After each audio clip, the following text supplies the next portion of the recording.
So have you seen the buzz around this new Prism ML Bonsai 27B model?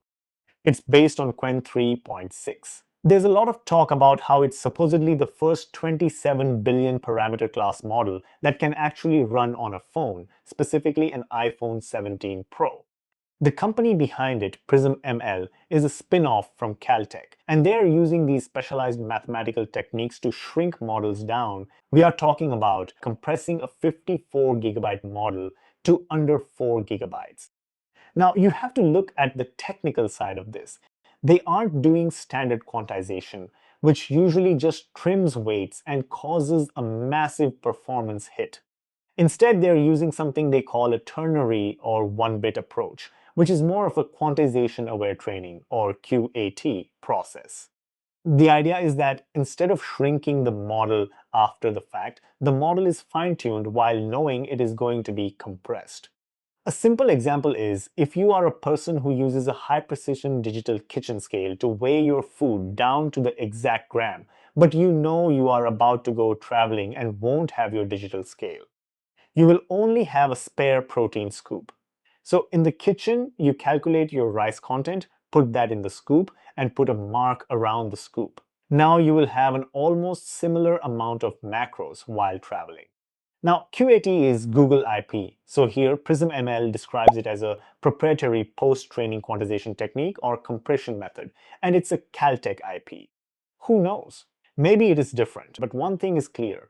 It is not your regular post-processing quantization like Q80 or Q40 in Unsloth. Basically, you can't just take any model and convert it to this format. It's a specific architecture. On the Hugging Face model card, they mentioned that their Qwen 3.6 27B version retains 95% of the original FP16 performance. That's significantly better than conventional 2-bit quantizations. But here is where the real world versus benchmarks argument comes in. Some people who've tested it are reporting some really impressive results. One user mentioned getting it to run on a Jetson Orin Nano, which is a tiny, low-power edge device, and it was actually usable. They were seeing about 4.3 tokens per second, which sounds slow, but when you consider it's running on only 25 watts, that's actually a pretty huge deal for always-on edge computing. For tasks like summarization or moderation where you don't need lightning-fast speed, it's a potential breakthrough. Another person compared it to a Qwen 3.6 27B Q8 model and claimed it was hitting 90 to 95% of the performance while being way more efficient.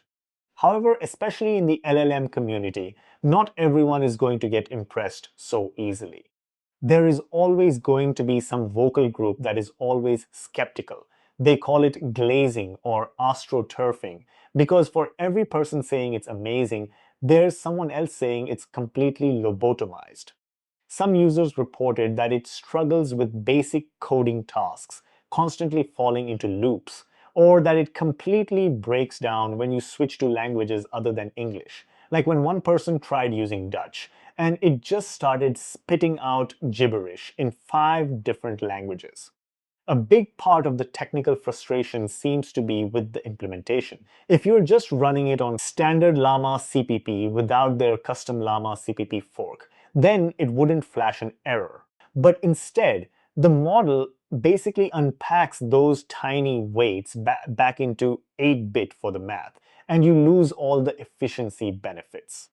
You end up paying the performance cost of unpacking without getting the speed of the compressed model. So if you hear someone saying it's slow, it's likely they're using an unoptimized setup. Now, let's be honest and ask ourselves this question. What should we compare these models to? Comparing a highly compressed 27B model to a full precision 27B model is frankly a bit unfair. Maybe a more honest comparison would be to look at models that have the same disk footprint or memory usage. It's a classic trade-off. You're trying to pack a lot of intelligence into a very small byte budget. Seriously though, this is a fascinating experiment in intelligence per byte. Whether it's actually smart enough for high-end coding or heavy logic is still very much up for debate. But it's definitely a space to watch. I'm curious to see if they end up releasing Q3 or Q4 versions, or if they keep pushing this one-bit and ternary development. If they can figure out how to make it reliable for tool calling and long context reasoning, which is really where the usability hits the hardest, then yeah, it could be a major shift. For now, it's a cool, albeit temperamental piece of technology for those who like to tinker with local LLMs on unconventional hardware. It's not quite ready to replace your heavy-duty desktop models, but for an edge device, it's at least worth the experiment.